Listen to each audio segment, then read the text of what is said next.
Hello, my name is Candy. Welcome to my first and very exciting new podcast, The Backstage Pass. On this podcast, I will be chatting with individuals from the arts, including cabaret, dancers of all genres, musicians, producers, actors and actresses, and many more. It's so inspirational to hear about the mindset of an artist, going behind the scenes and discovering the unbelievable strength it takes mentally and physically. And I'm hoping that by listening, you can take so much from this and implement certain things into your own lives. I have some truly amazing guests coming on the show.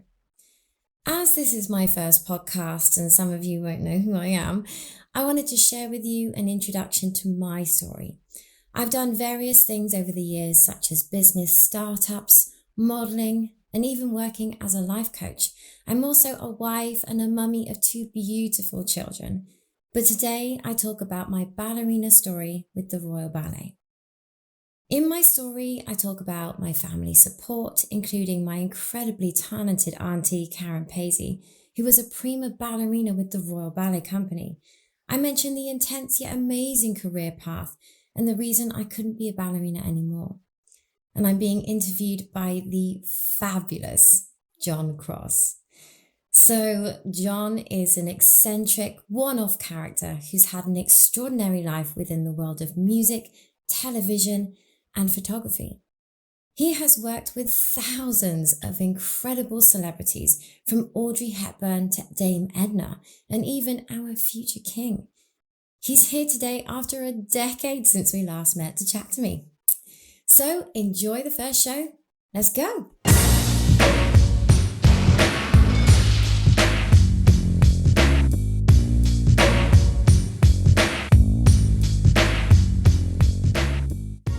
Tell me about your family support. When did it kick in? Was it right when you were very young, or did you have to gain that support?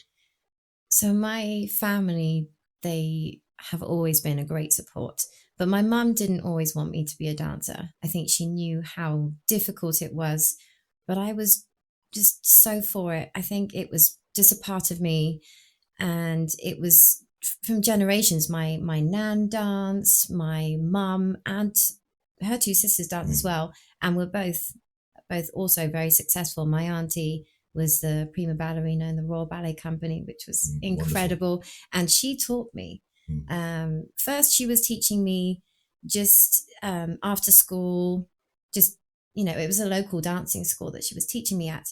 But when they began to see my talent and how it was growing quite rapidly when I decided I wanted to become a ballerina, she started teaching me privately. How old were you at this stage? So I would have been about 11 or 12 when I started to really, really want it. So she taught me privately. I think I was even skipping lessons at school to do my private lessons, which was pretty bad. But it was like the drama and the PE. I was going off to do my ballet classes because that's what I really wanted to do.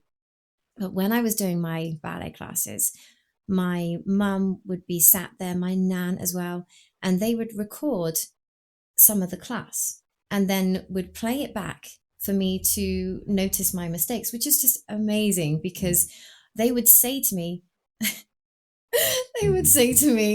Candy, they would say, kipper feet. Kipper feet was what Karen used to say. And I thought that I was stretching my toes, but then the camera did not lie and I could see. What is kipper feet? So it was just like a fish, like they weren't activating. Yes, so I obviously had to work on that. But if I hadn't have seen it, I don't think I would have taken on those corrections as well. I think when you're young and you're just dancing, you've got all the passion, you just want to dance. So you're not always listening to the constructive criticism, but it's so important in order to progress. Yeah. So this continued. To what point did you then have a chance to do your first important audition? Was it at the Royal Ballet, you said earlier? Yeah. Tell me about that process. So when I was 14, I was given the opportunity to audition for the lower school at White Lodge in Richmond Park, which is just every girl's dream, I think. Right. So I was desperate, absolutely desperate to get in. And I was very, very confident back then. I sort of waltzed in with my kipper feet, and I felt on top of the world. And there was the judge panel that were there, and it was all very quiet and intense, but somehow magical because I was in the building that I could see myself dancing in. And we did the audition, and we all had a number that we had. You couldn't be just, my name is Candy, I was number 12 or whatever number it was, I don't remember. And we did the class, and my family were put into another room where Dame Mel Park was playing a recording and saying that she was saying that it doesn't matter about technique. If you have the passion to become a ballerina, we can help with the rest. It was something to that effect. So they were thinking, oh, Candy would be fine, because although the technique is a bit under par, her passion, her drive is there. Yeah. But then that bubble was completely burst when we were told no. And I say we because it affected all of us a lot. I was devastated. But how did you feel the actual audition went? I thought it went well. This was life. The Whenever thing. Things you think go well, they don't they? Like yes. At school, but what did they pick up on? What did they tell you were the points you needed to improve on? Well, I was very lucky that Karen went and spoke to them directly because she wanted to know what I could work on. And they mentioned that my rotation wasn't good for my turnout.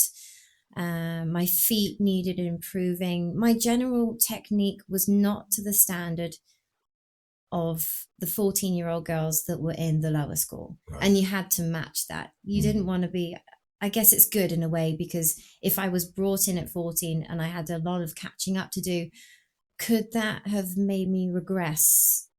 Possibly. So they offered me this senior associates program, which was every other Sunday in London. And it was the chance for you to improve on your technique alongside, what the girls would have been doing at White Lodge, but doing it just on the weekends. So not as intense, but still pretty amazing. And I was taught by some of the teachers that taught me later on in my journey. And they were incredible teachers, very, very brutal. And it wasn't until I did my first day there that I realized how much work I had to do. Right. So at home, I would ask my brother to sit on the sofa while I would have my feet under the sofa to get my feet to be more pointy. Oh my goodness. I would stretch all day long. I would watch videos on Sylvie Guillem, who was the principal dancer that I just wanted to be like. And she had her legs right up by her head. And I was like, I had to be like her. And I did not stop. Right. And this took how long before you felt confident to reapply? It was 2 years. 2 years. But they actually suggested that I audition for the upper school, which was nice. Yeah, it's good. Oh, gosh. How stressful. And what was it like when you then did the next audition?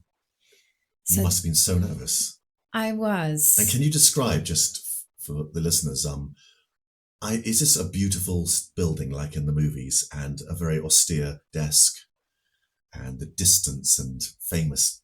I just imagined something quite beautiful. Was it just a normal studio? It was beautiful. You would enter into the upper school, and in the entrance was like a figurine, massive, of Margot Fontaine. Yes. And she was standing in a classical pose. Yeah. And rumor has it that if you rubbed her little finger, that it would bring you luck. Right. And so I remember doing that as much as I can. I think it actually was discoloring the rest of it. Yeah. And we were then put into a room where we got to warm up and had our numbers put back on. And that's when panic set in, because it was, I think I wanted it even more than I did back then. And it just felt like it was within grasp, What did you think of to calm you down in that situation? Sometimes it's about visualizing things. What did you do to help with your nerves? You must have been expecting to be very nervous. What were you told to do? I was really good at visualizing how I wanted to dance. and then replicating that. I was really good. It may have not been exact, but I was picturing doing a triple pirouette 3 turns. I was picturing jumping the highest. I was manifesting, but I was doing it naturally. I didn't know about any of that. I was only 16. Yeah. So that's what I did. And the audition process was brutal, more than the last one. They were cutting people after the bar section. They were then cutting people again after doing the center practice. They were then cutting people again before the point work. Right. I made it so all really the way knocking through. people's confidence. And that's making everyone on edge. Why do they feel that's a good result? Because you're not at a stage where you're meant to be professional and performing live. You're there for you to do your very best on that day and show them the standards you've reached. So why did they undermine people like that? What was the reason for that? I don't think it was necessarily undermining. It was that they had so many people auditioning. Right. Okay. It was a massive. What are we talking about? I think 50? There was more than that. There was probably goodness. even 200. Like, we had to do everything in sections. Right. It was nuts. So they had to cut people, and they would know by the standard of the work they were doing at the bar if it wasn't quite to the standard. It seems so cutthroat, but I guess it's what you have to do. So what they were doing was seeing whatever number of girls that could fit into the actual room, and then, again, sorry to keep referring to the movies, but they'd then say, number 14, leave. Carry on. Number 2, leave. Oh my gosh. It was very much like that. And watching her wilt. Oh. How many boys really actually were auditioning for this? I believe the boys were separate. Yeah. I don't remember them being in the audition. Sorry, guys, if you were. I don't remember. Yeah. But I don't think so, actually, because we were doing the point work. So I think it was just girls. But when we got all the way to the end, I think there was still 50 people. So it got whittled down. It got whittled way down. Now tell me about, obviously, the question.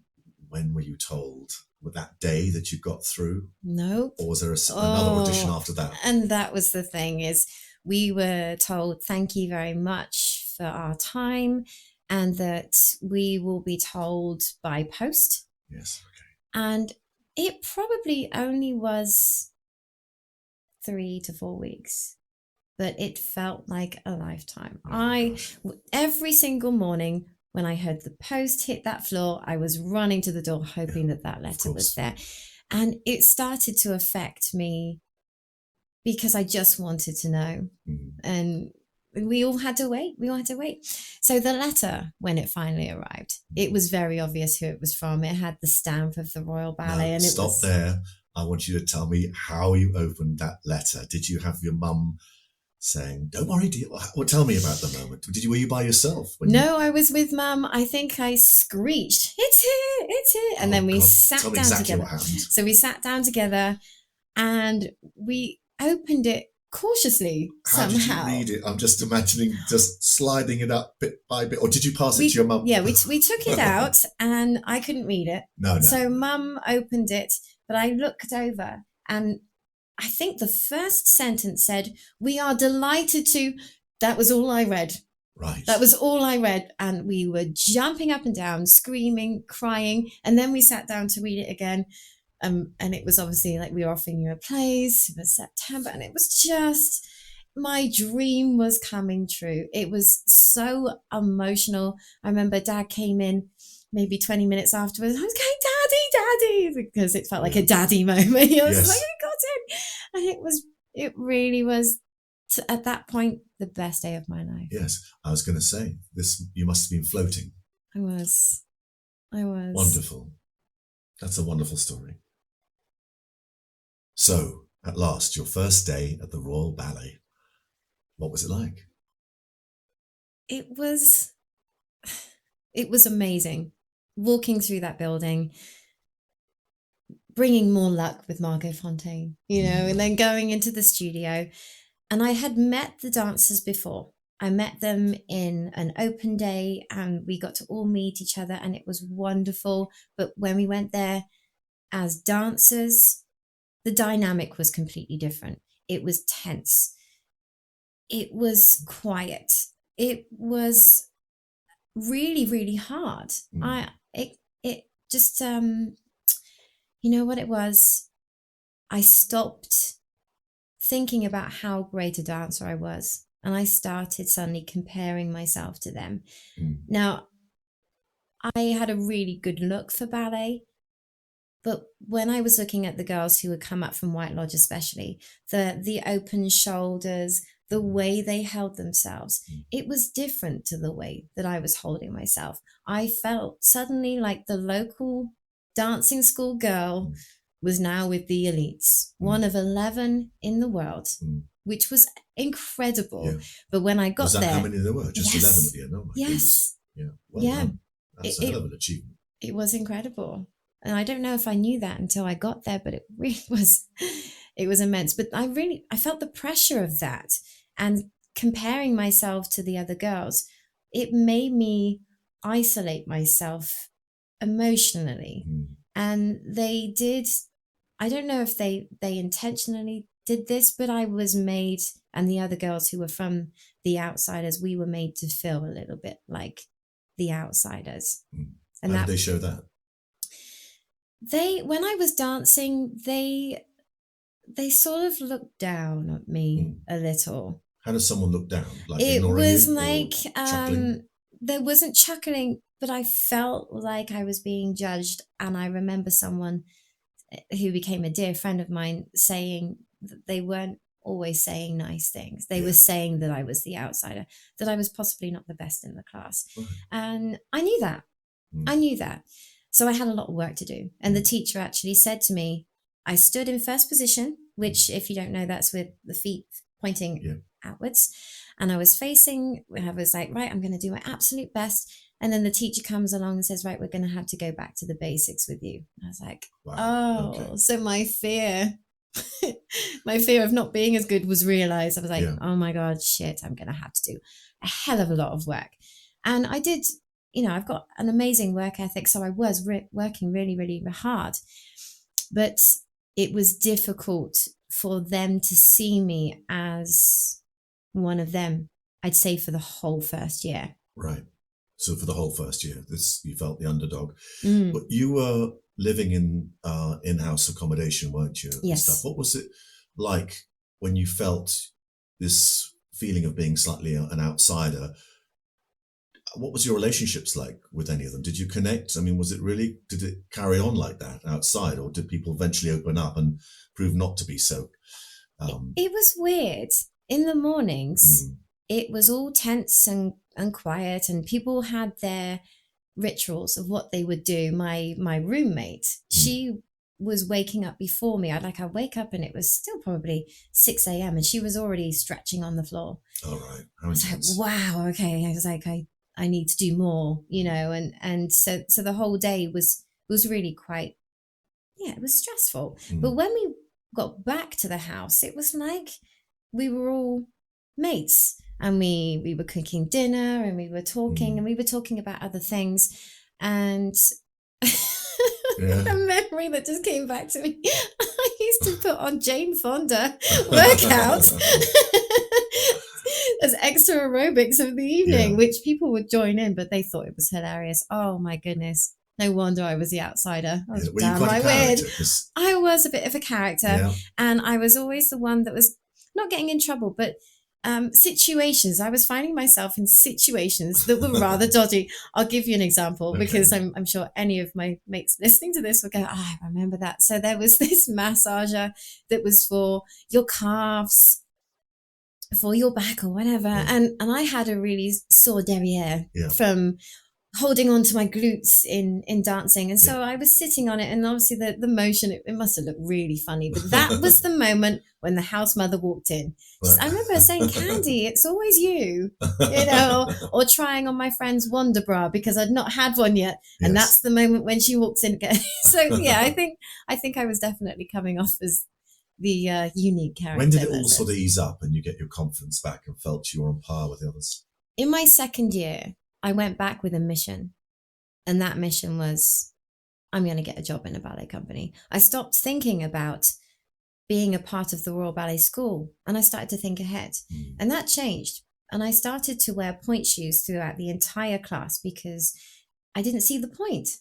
I thought, why wear flats at bar if you're spending most of your career on stage in point shoes? So I started to just always be on point and just do a little bit extra. And then as time went on, I noticed other girls were starting to do the same. And I realized I'm a bit of a trendsetter. And then into the third year, that maximized even more. And I felt like there was some attraction. And the director of the Royal Ballet, who was Monica Mason at that time, she saw me in a choreography performance that was within the school. And I think she was like, who is that? And wonderful. she pulled me aside and she thanked me for a wonderful performance.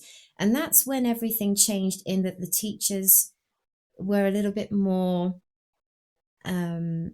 not bound down to me, but they were like taking notice of me more. You got recognition from Monica, the boss. Yes. Yeah. Amazing. So you're now getting popular. People are listening to you and respecting you. You've got Monica the boss under your belt, which is wonderful. What happens next? Obviously, you're aiming to get into a company, aren't you? How did you choose that, and what happened there? So in the third year, we were given advice on all the different companies, because we weren't all going to get into the Royal Ballet. So we had to broaden our horizons and look at the different companies all around the world. So we were making a list of the ones that we might like to go for, but ultimately we wanted to go into either of the two Royal Ballet companies, which is the one in London and the touring company in Birmingham. And so we were all in the proceedings of that. And I remember getting invited to do a class for the Royal Ballet with the Royal Ballet Company, with the intent to get in. But not all of them from the third year class were invited to even do that. So it was like you were already that like audition for somewhere else girls, which must have been really, really difficult. And we were doing a school performance at the time as well.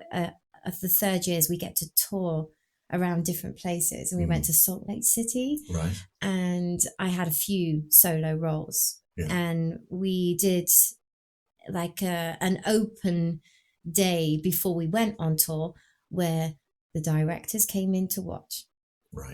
And David Bintley from the Birmingham Royal Ballet, he was there. Monica Mason was there. Lots of people were there coming to see the third year talents to essentially snap us up. I see. So it was difficult. And I had this amazing solo to do. And I remembered I had to run out onto the stage and then go into an attitude, which is onto one leg, as the music started. But my nerves, I went up a little count or two earlier. So I had to hold the freaking balance until the music started. And I did. And I stayed. And it was just, I remember thinking, nailed it. I was really, really happy with how that went. And then we went off to do our tour. Did you get any feedback at that point from any of them at really. all? Did they come up and afterwards and you come up and talk to you and hello, who are you? And I don't remember David Bintley speaking to him. I remember him being very smiley, and I remember Monica patting me on the back. But it was on to the tour. So that's what we did. So we went to Salt Lake City, and I think it was like the second to last day, a few people were called into a room, and they came out with letters crying, really, really happy that they got into the Royal Ballet Company. And I was like, oh my God, my heart sank.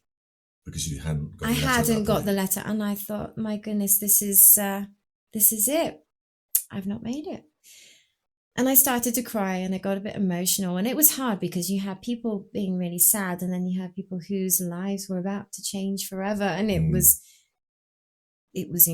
incredibly painful in that moment until Galen Stock calls me in, and they'd found another envelope. Oh my God. So they said, it's like Simon Cowell. Oh God. It was, so we opened the letter, and it was from David Bintley, and he said that he wanted to offer me a place in the company, And one of the things that he loved about me was how I danced like my Auntie Karen. Oh, and it was just, imagine how the special tears, because he created a solo on my Auntie Karen. Right.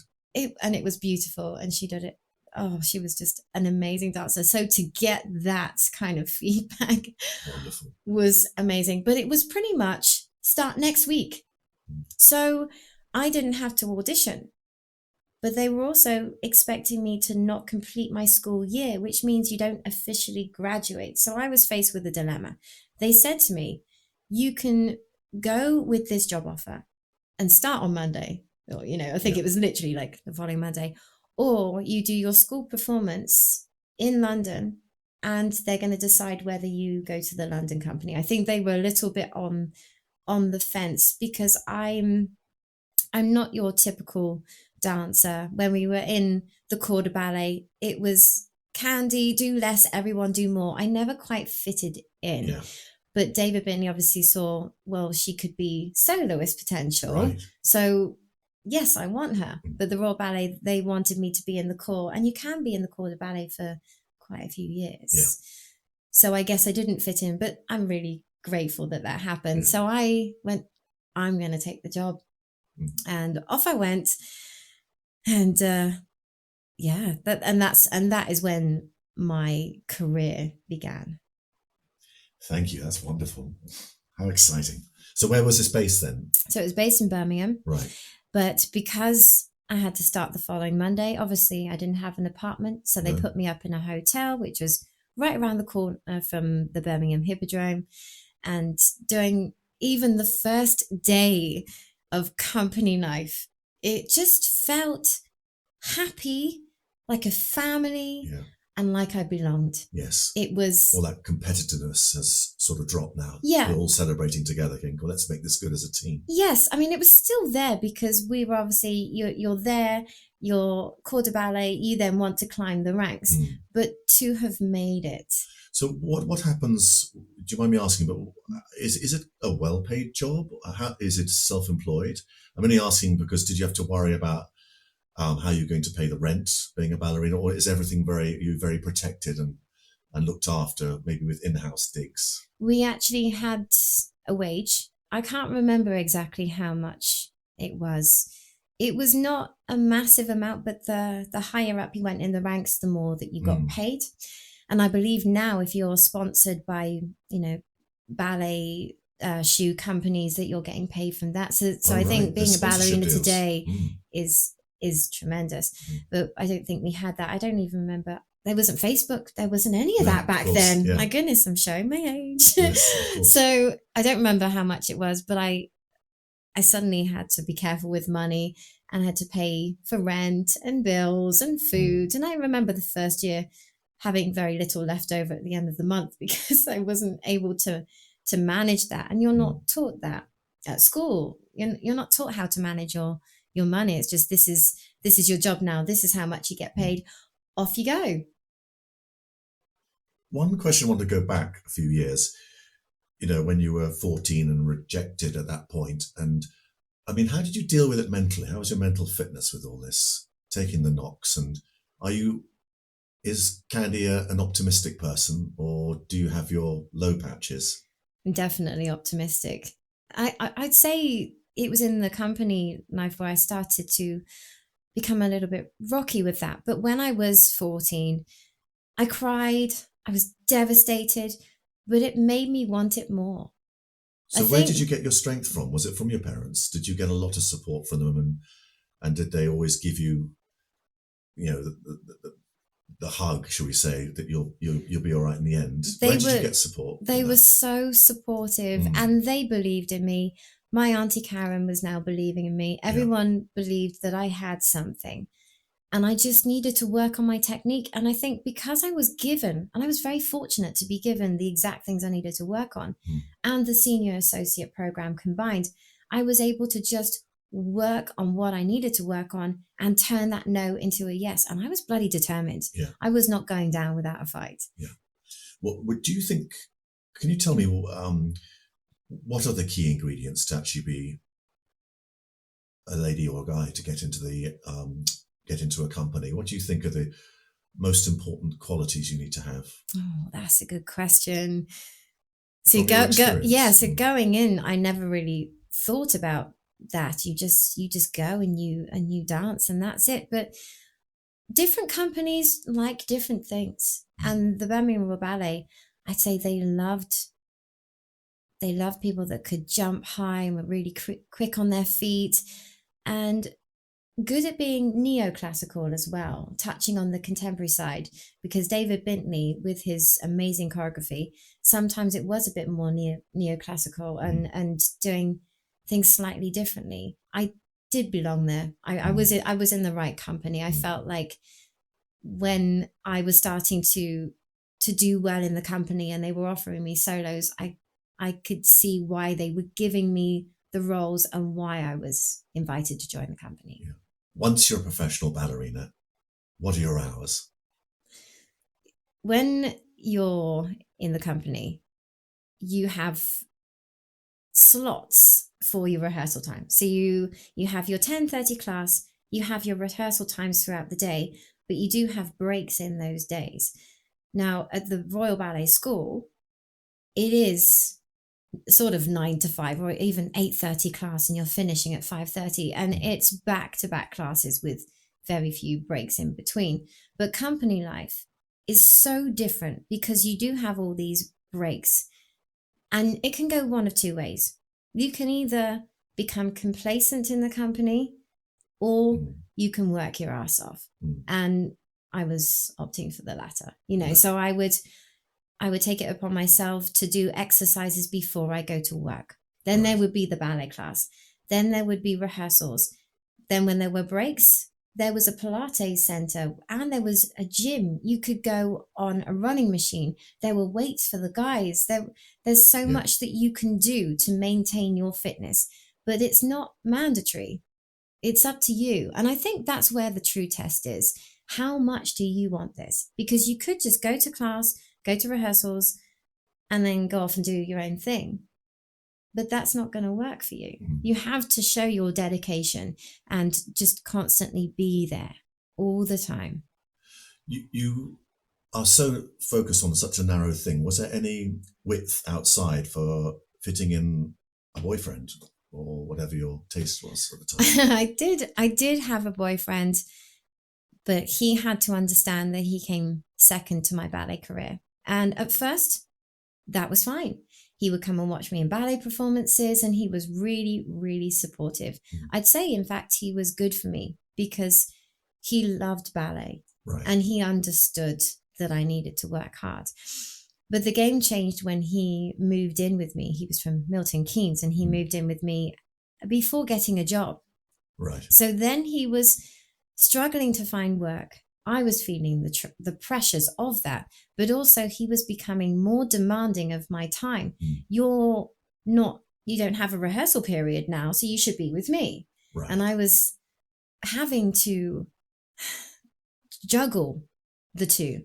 And I became really, I'd say that was the pivotal moment for me, in that I stopped being able to be so present in the ballet company because I was essentially being mentally abused by my partner at the time. That was really, really tough. So it went to that level? Goodness. It did. How selfish. I did kick him out eventually, but it was a very, very difficult process, and it was not without its trauma, and it affected me. Not on stage. On stage, you could escape. You were in your costume, you were in your character, you could break free, you could just be you, or, the character's version of you. But when you're in the dance studio, all those breaks in between, I wasn't feeling as motivated. I think it was hard to, because I was so upset and traumatized by what was happening. And the worst thing, which I hope that people are doing this now, but I was not speaking to my fellow colleagues about what was going on. I was staying quiet, isolating myself again, like I was doing in my first year at the Royal Ballet Upper School. So then people weren't not trusting me as a person, but I was not as reliable because emotionally I was on a bit of a roller coaster. From the outside looking in, I was falling. So that definitely put you off having a partner for a while, unless, of course, rather like doctors and nurses, they have to be in the trade. Did you find, just out of curiosity, did the other ballet dancers go out with each other just because they'd understand the lifestyle? Did that actually happen? That did. Quite a Mind few you, of brings them. a lot of problems as well. Yes, I remember there being a little drama. I think there was a breakup and I think almost a complete swap. All right, like, it's a little hazy, but I just remember there was a little drama going on. But I didn't really like to be in with the gossip as such. I did keep myself to myself with that, and I still do. I tend to be the last to know everything because I don't like gossip. But in a way, it may have brought me into the group a bit more. You know, all those things was just continuing to isolate myself from people. And I did date casually, but never in the ballet company. I did like the life outside. Do you know what it was? I like to have my day in the company and to go home and to be able to talk about my day with someone and not, well, you saw how rubbish I danced today, or you saw how well I danced today, or just almost you're bringing your homework with you, I'd imagine, if you were living with a partner who you also dance with all day. Of course, and it's always a deadly combination to do business with your partner. Yeah, I mean, the breakups, it must have been really hard because if you were a power couple, like a power couple doing performances together and you were broken up, but you still had to dance together, that must have been rough. Oh, yes. Good politics, good movies. Yeah. I'm definitely looking to interview a dancer who'd been through that, because I think that topic alone would be a fascinating one. Yes. So when did the fairy tale of being a professional ballet dancer end? When did you leave the company?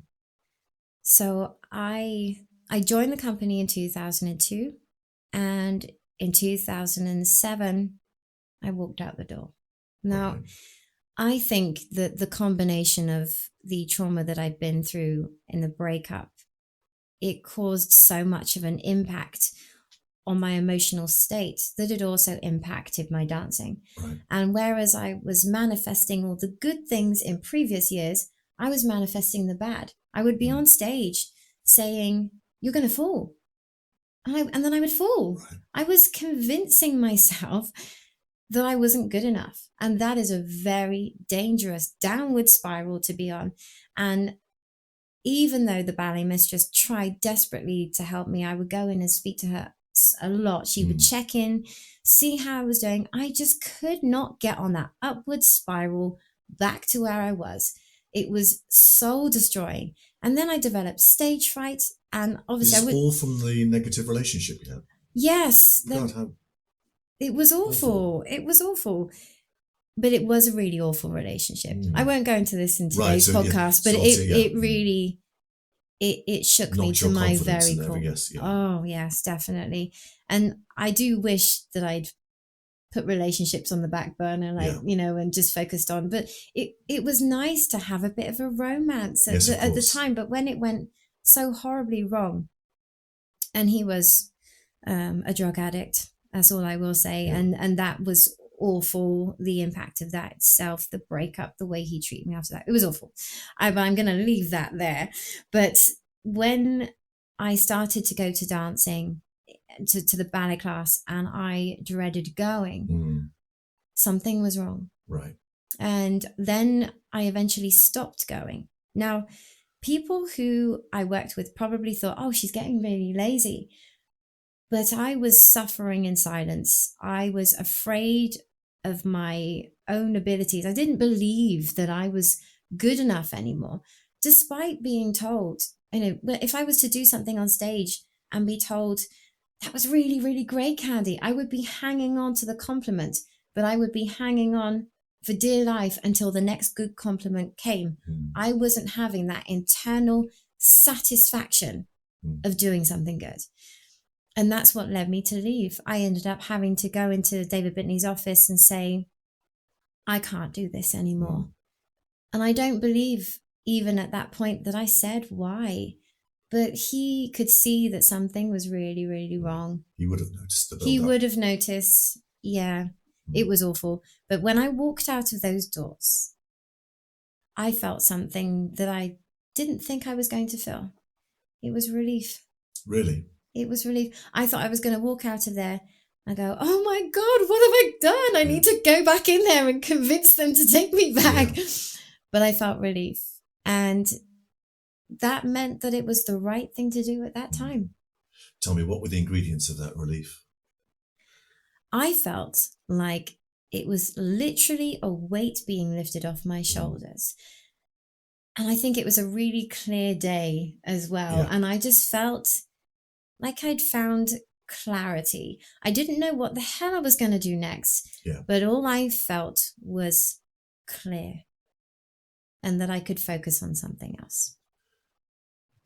You must have felt vulnerable, thinking, what am I going to do next? What do you think you were qualified to do?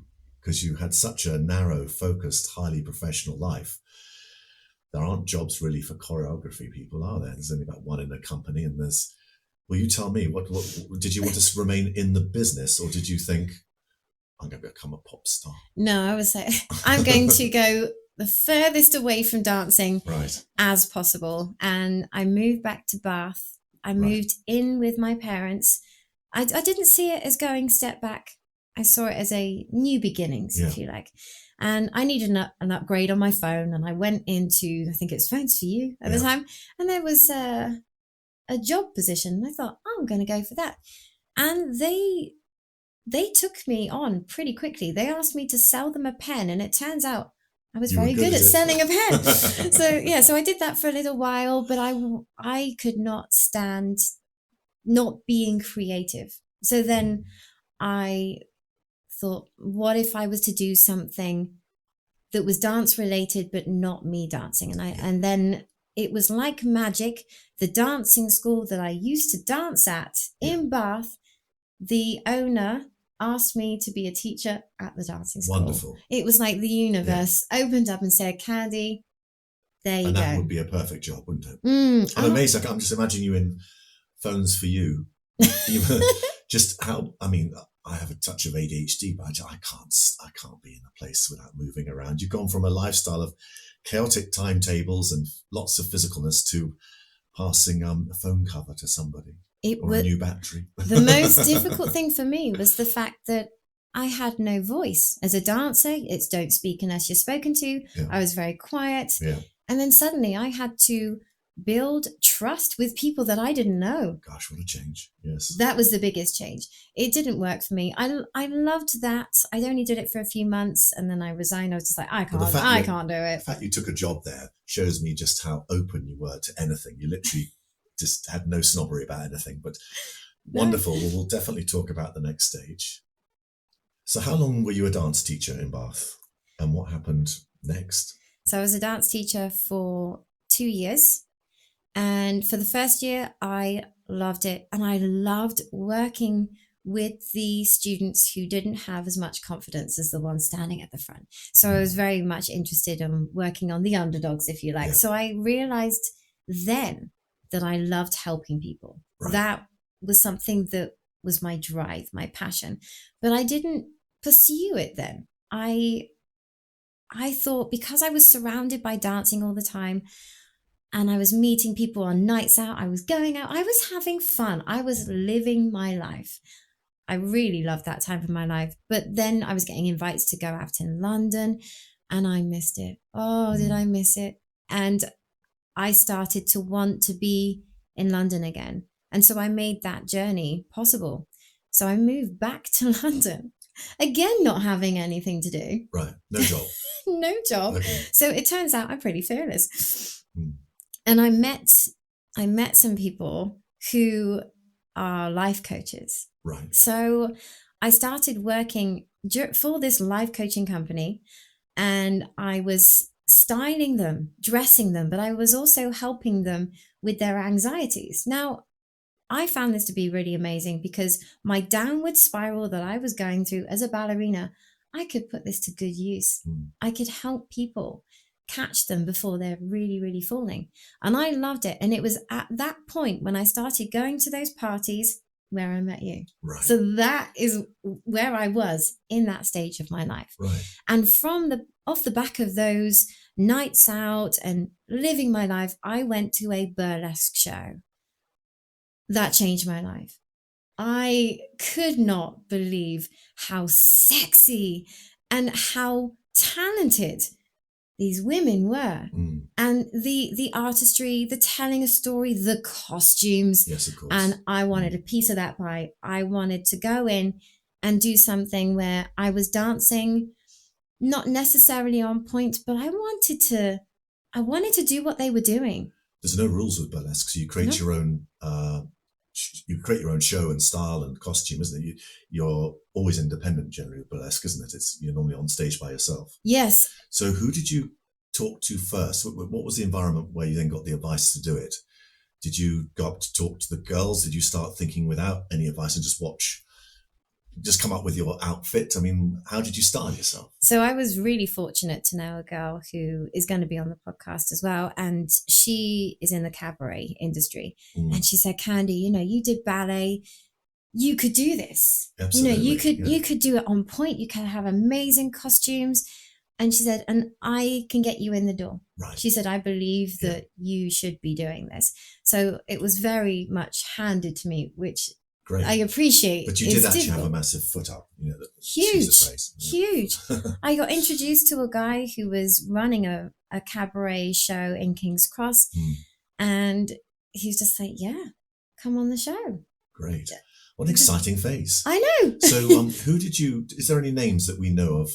Not the Dita Von teasers, but who inspired you? Did you have any particular people you thought, all right, I'm going to mix that person with this person? And what were those characters? I did actually love Dita Von Teese. I watched a lot of her videos to get that element of tease, because I think you do have to learn that.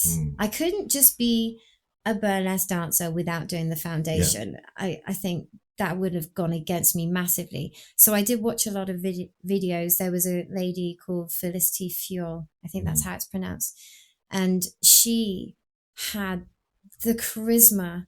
I've never seen anything like it. And I was like, okay, that is something that I need to adopt. And so I'd be practicing in front of the mirror, doing my little shaking my I was shimmying about. And I developed my style. Yeah. I put my performances onto point.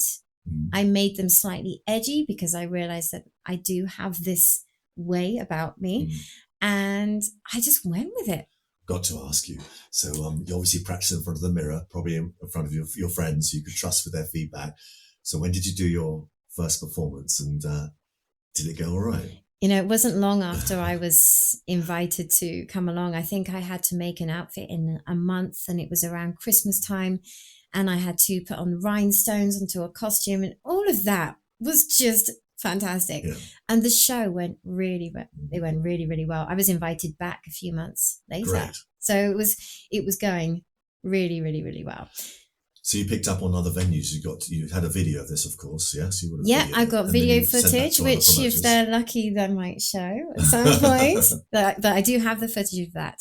And then I also did a piece for a club called Torture Garden, which was an amazing experience. And it was all made out of PVC. I dressed myself as a rose, and I was taking off the individual petals, and I sewed the costume myself. It was an amazing experience.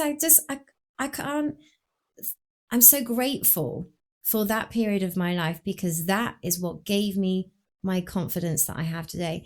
My passion was back. I had this sparkle about me that I'd never had before. I felt sexy. I took all of the technique and everything that I've learned from my days of being ballerina, and I made it into something that was all glitz and glamour, and I loved every second of it. It was very prestigious to play Torture Garden. This is a place which has a minimum of 1,000 people, always have fantastic stages. Everyone there, because I was a photographer there for many years, documenting it, and everyone there is making their own outfits. It's got a wonderful reputation for having wonderful creatives there as well. So you were there in a room of wonderful people, really. Really edgy creatives and designers, dancers. And of course it had a very sexy edge, but it was had lots of respect and dignity about it. And people just like walking around, parading and stuff. So it was a wonderful place for you to develop that, and well done on getting a gig there, because it's a very competitive thing, but that's a great thing to do. And it was really, really good, because I still go there, right? And not to perform. I've stepped away from that now, but I just love the vibe. I love the people. Everybody is open, everybody is free, and they're embracing their true selves in a very safe place. There's our advert for Torture Garden. There we go. There you go. Candy, tell me other things you're interested in doing and how you're developing yourself. I really believe in growth, that you should always be striving for more internal gratification, satisfaction, all of that. And because I love helping people so much, I decided to begin studying in September, which is, when this is being launched and everything, which is also exciting. So I'm studying psychodynamic counseling. And with that, I'm starting my own business where I'm going to be a counselor for the arts. And it's all going to help, my podcasts, speaking to people of the arts, helping them in any way that I can. But it's also going to help my career as a counselor when I'm qualified. Obviously, I'm not qualified yet. It's going to be about 4 years until I am. But planting the seed, which is what I really want to do. And I can be helping people in the process. I can speak to so many incredible people about their journey, understanding them, their journeys as a dancer, as a creative, their craft. It's just such an incredible topic to cover, and I'm really, really excited. I hope you have enjoyed the first ever episode. It was so wonderful to take a walk down memory lane. I merely skimmed the surface of my life, but I can definitely go into more detail in future shows. Creating a podcast is a fairly new dream, but it's quickly becoming the best and most rewarding thing I've ever done. So please get in touch via email candy.presents.podcast@gmail.com if you want me to go into more detail on anything that I mentioned today, or if you'd like to be a guest on my show and you have a story. So until next time, be fabulous. Be you.